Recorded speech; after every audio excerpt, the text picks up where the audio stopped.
No one hates Star Wars more than Star Wars fans, is the oft repeated jab whenever someone complains about or criticizes the most recent Star Wars product. In the same vein, a while back I got a comment on one of my videos that began, "How about we just come for the entertainment and stop analyzing everything?" This is a fairly common sentiment among modern audiences. Just turn your brain off and enjoy it, the denizens of Twitter repeat ad nauseam. Cinema, TV, and perhaps Star Wars in particular is merely entertainment, something for us to watch and enjoy, to be amused with or thrilled by, to fill a couple hours of our day. We go see a movie, we ingest it, maybe in subsequent days or even weeks we talk about how much we liked the action or how funny a character was, and then we move on. This is the nature of simple entertainment. It is not meant to stay with us, to inspire us, to make us change, think, or grow. It is simply meant to fill some time in our days with a something that we find less boring than staring at a wall. Is that what Star Wars is? A series of flashing lights and sounds that is meant to keep us sated, to stimulate our eyes and ears so they don't have to experience the utter horrors that are stillness and silence? Or is Star Wars a vast, expansive universe full of stories about heroism, overcoming impossible odds, the meaning and power of friendship and brotherhood, the beauty of self-sacrifice, the danger of fear, anger, and power, and coping with failure and loss? If you ask me, Star Wars is, or at least should be, the latter of those two. This galaxy far, far away is not something merely used to pass the time, but rather it is a rich world of stories and themes that is well worth analyzing because it is art. What is art? Let's ask Google. Art is the expression or application of human creative skill and imagination, typically in a visual form such as painting or sculpture, producing works to be appreciated primarily for their beauty or emotional power. I would assert that film and television fall squarely within that definition, most certainly within the first half of it. Stories told in the digital medium are, or at the very least should be, works that display the creativity and imagination of their writers, directors, actors, and animators. Creativity and imagination may be in low supply in this age of sequels, reboots, and spin-offs, but I believe that is mostly due to the powers that be, the hands holding the money. The ones who decide what gets made are too afraid to stretch beyond what is known and comfortable. The creativity and imagination of the actual creators of the works is arguably as good as it's ever been, just not in every case. As far as the second part of that definition goes, works to be primarily appreciated for their beauty or emotional power, you could argue that something like Star Wars is not generally appreciated for its beauty, but emotional power? The original trilogy inspired multiple generations to write books, develop games, and continue to tell stories within the galaxy far, far away. You cannot deny the emotional impact of Star Wars. It showed us the value of friendship, of hoping against hope, of believing in the innate goodness within all of us. The journeys of Luke, Han, Leia, Obi-Wan, Anakin, and so many others did not merely entertain us for a short time. They stayed with us. They taught us. They inspired us. These stories from the galaxy of Star Wars are undeniably art. Art should be analyzed, should be broken down and studied because, ideally, its creators spent far, far more time creating it, carefully crafting and forming it than any one person will ever spend analyzing it. When we look closely at art that has been made with care and love, we should notice details that we missed when we first read, watched, or listened to that particular work. And if this is a work of good art, these details should make us appreciate the work even more. They should demonstrate the love poured into that show, movie, book, or game. This is why, for example, so many readers of J.R.R. Tolkien's work do not merely read Tolkien, they study him.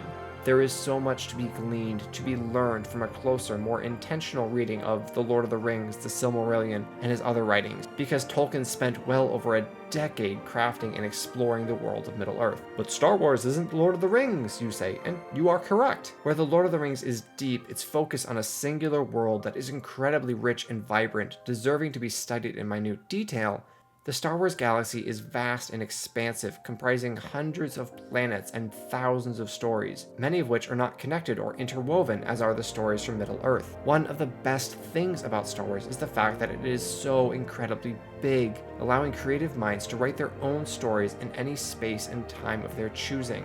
In a way, The Lord of the Rings is like prime rib. If you're lucky and you've had prime rib at all, you will likely only have it once a year or less, maybe at Christmas or on your anniversary. You know what you're getting into with prime rib. It's rich and flavorful. Every bite is worth savoring. You take your time with it because you know you won't be revisiting it for a while. And if you slow down and pay attention, you will taste the mastery of the culinary craft that went into creating your meal. That is what it's like reading Lord of the Rings. Star Wars, on the other hand, is more like ice cream. You can have ice cream quite often, every day perhaps, though that will likely cause you to be diabetic and overweight. But even if you limit yourself to ice cream once a week, you still have it far, far more than you do prime rib. Ice cream comes in a huge variety of flavors and forms, from plain vanilla to 5-flavor malts to ice cream sandwiches. You get ice cream from different sources, different artists who put in varying levels of effort. The difference in quality between a local, one-of-a-kind ice cream parlor and the local grocery store brand will be astoundingly clear. The parlor ice cream, made to be enjoyed on a hot summer day, will be far richer, creamier, and flavorful than will the stuff you scoop from a gallon bucket. This is expected and normal. In the same vein, there are so many Star Wars projects out there, with varying degrees of budgets and staff, that we cannot expect them all to be the equivalent of artisan specialty ice cream. That's not to say that some things aren't worth criticizing at all, but rather that it's important to look at what that product was intended to be and what its audience could reasonably expect it to be. We need to critique things on their own terms, as their own story, not expecting them to be something they are not. There's a reason I'm not going to scrutinize the writing and the plot of the Battlefront 2 campaign, although the voice acting is top-notch. And that's because those are matters of secondary or tertiary importance. Anyone who played Battlefront 2 for a significant amount of time spent the vast majority of it in instant action, galactic conquest, and multiplayer. Battlefront is an FPS game, and gameplay took precedence above story because that's what players expect. So what did fans of the Obi-Wan Kenobi show expect from it? Because of course, this comment is from my first video comparing Trilla and Reva. Considering how the prequel trilogy was largely about Obi-Wan and Anakin, and considering the way it ended, we could reasonably expect it would be a show about Obi-Wan dealing with his loss, with his self-professed failure, and learning how to find purpose again in this new reshaping galaxy. You could argue that's what we got, and you could argue whether or not it was well done, but that's neither here nor there for now. The point is, we expected this to be a character-driven show, dealing with the various themes I just mentioned. Star Wars built itself on character-driven narratives. The original trilogy was primarily about Luke's journey, his growth, his confrontation with the darkness inside both himself and his father. The prequels and Clone Wars were largely about the downfall of Anakin, as he succumbed to the lure of the power promised to him by the dark side. The sequels, well, they're about Rey. Star Wars is not John Wick or The Fast and the Furious, where the spectacle of the action and the skill and precision of the protagonist draw the audience. It is not a comedy trying to make us laugh at every turn, though it sometimes succeeds in ways it certainly didn't intend to. And no, it's not a deep-cutting personal narrative like Better Call Saul, where we need to examine the character's every facial expression to understand why he does what he does. The stories of Star Wars strike a balance. They have lots of action, but who is fighting and why they are fighting is far more important to the audience than the simple fact that explosions are happening. These stories have characters with meaningful arcs, but the motivations of the protagonists and antagonists are generally quite straightforward. The themes of Star Wars, hoping against hope, the dangers of power, the innate goodness in all of us, aren't complex, but they are generally inspiring and uplifting. How do these stories uplift and inspire their audience? Naturally, through their characters. As I've already noted, the films and shows of Star Wars largely revolve around a character whose arc forms the center of the story. If these stories are supposed to have an effect on us, these characters must be crafted with care and attention. By extension, the characters around them should be treated in the same way. If your main character is well thought out, his actions matching his motivations, and his writing nuanced and natural, it's going to suck when his villain has boring, generic dialogue and acts randomly and sporadically. The most minor of side characters in a Star Wars property should have a backstory, motivations that explain what they do and say, and an arc which we meet them on at some point. They should appear to the audience fleshed out and real, fitting naturally into the scene. When they interact with the protagonist or antagonist, we should get a sense of who they are and why they're doing what they're doing.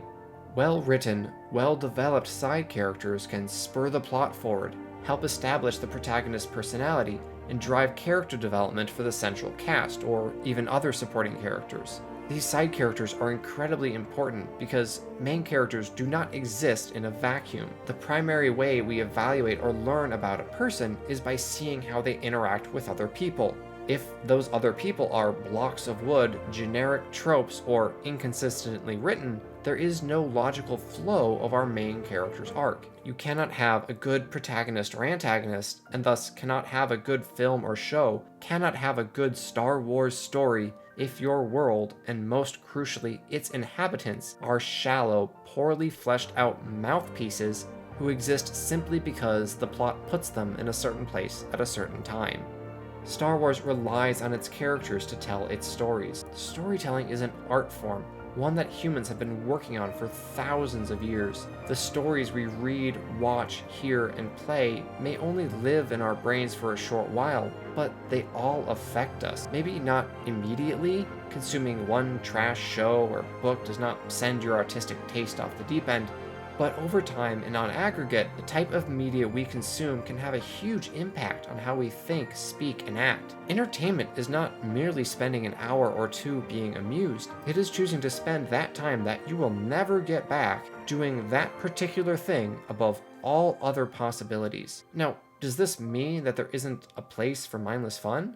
I would argue that yeah, there is no place for that. That's not to say I think you should only watch shows that really make you think hard about the characters and the plot, or only play games that require careful planning and strategy, but rather that we should be able to find something to appreciate in the media that we consume, because a lot of effort went into creating it, to crafting it.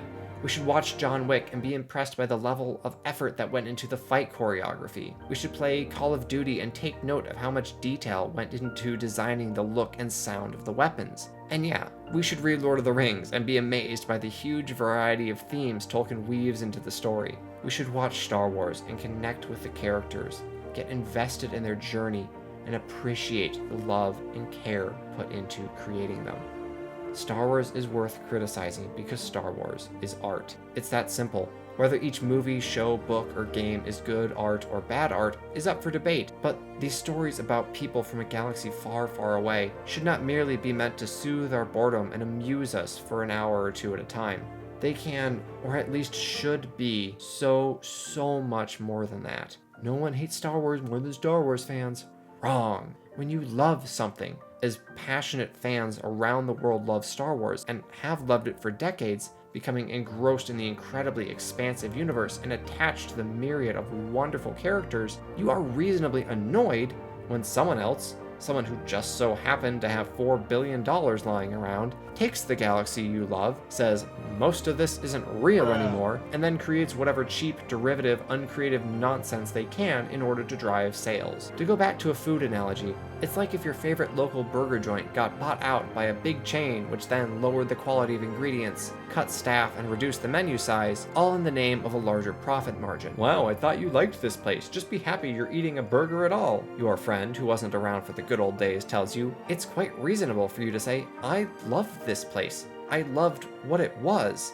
That doesn't mean I have to love what it has become, and I can hope that one day it will return to its former glory. We criticize Star Wars not because we love to hate, but because we know what Star Wars has been and can be again, if only it is paid the proper attention, care, and love.